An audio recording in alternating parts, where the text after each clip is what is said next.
Hey guys, how's it going? Espero que vocês estejam bem, tá? Aqui é o professor Roberto Sobrinho e essa é mais uma aula dedicada ao oitavo ano.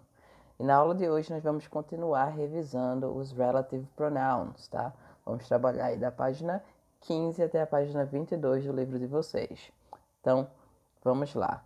Como vocês sabem, tá? Os relative pronouns, os pronomes relativos, eles são utilizados para unir duas frases que falem de algo em comum. Então, temos aí exemplos. Tá? Na primeira frase eu tenho I live in a house. Eu moro em uma casa. E na frase 2, the house is very comfortable. A casa é muito confortável. Eu posso unir essas duas frases através de um relative pronoun. Vai ficar o seguinte: I live in a house which is very comfortable. Eu moro em uma casa que é muito confortável. Na nossa aula passada, na verdade, nós falamos aí sobre alguns pronomes relativos, mas hoje nós vamos ver alguns outros, vamos revisar alguns outros, tá? Que a gente já falou anteriormente também sobre eles. O which, nós vimos, tá? Que ele pode ser traduzido como que, o qual, os quais, a qual, os quais. E ele é utilizado quando esse termo em comum que a gente está se referindo for uma coisa ou um animal. Então, exemplo, this is the bus which I take to go home. Então, este é um ônibus que eu pego para ir para casa. Nesse caso, nós estamos falando do bus, do ônibus. Esse é o termo que iria se repetir. E aí, por isso, nós usamos o which, porque é uma coisa. No outro exemplo, this is the cat which got in trouble yesterday. Esse é o gato que entrou numa fria ontem. Então, o cat é o animal que seria o termo que nós iríamos repetir. Okay? This is the cat seria uma frase ou outra. The cat got in trouble yesterday. Então, a gente uniria essas duas frases com This is the cat which got in trouble yesterday. Então, quando esse termo for uma coisa, um animal, nós usamos which. Então, bem simples, tá? Se for uma pessoa, nós temos o who ou o whom. Então, who ou whom. Então, exemplo.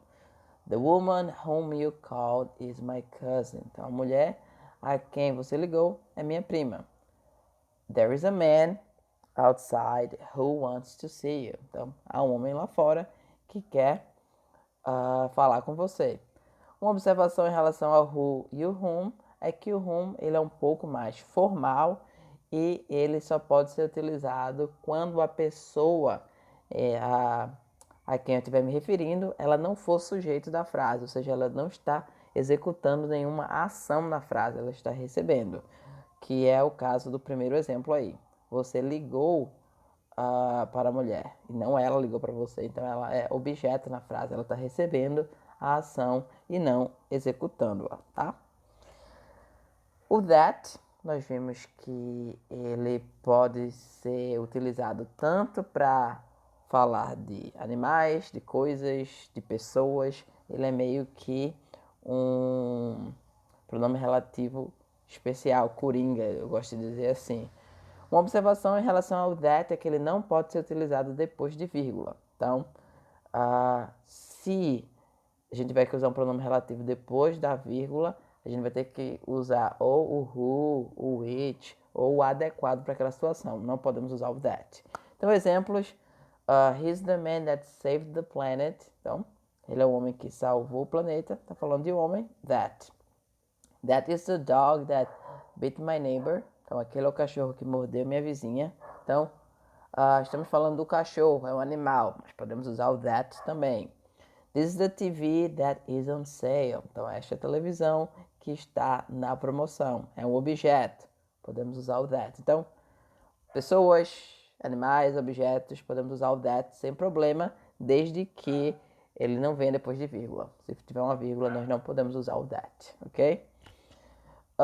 Whose, ele equivale ao nosso cujo, cuja, cujos, cujas, e ele é relativo à posse, tá? Ele pode ser utilizado para qualquer coisa, pessoas, animais, desde que tenha essa relação de posse, ok? Exemplo, that is the girl whose brother was making some magic tricks at the party last Saturday. Então, aquela garota cujo irmão estava fazendo alguns truques de mágica na festa de sábado. Então, o whose está falando da garota cujo irmão. Então, é o irmão da garota. Não é literalmente uma relação de posse, mas a gente costuma dizer assim, que é o irmão dela, tá? Outro exemplo, this is the shirt whose sleeves are too tight.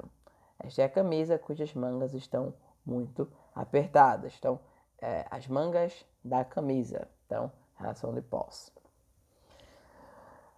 Então, pessoal, agora vocês vão fazer as atividades do livro que eu falei, tá? Da página 15 até a página 22. Daqui a pouco eu tô de volta para fazer essas correções, tá certo? So, thank you so much, guys. I'll be right back.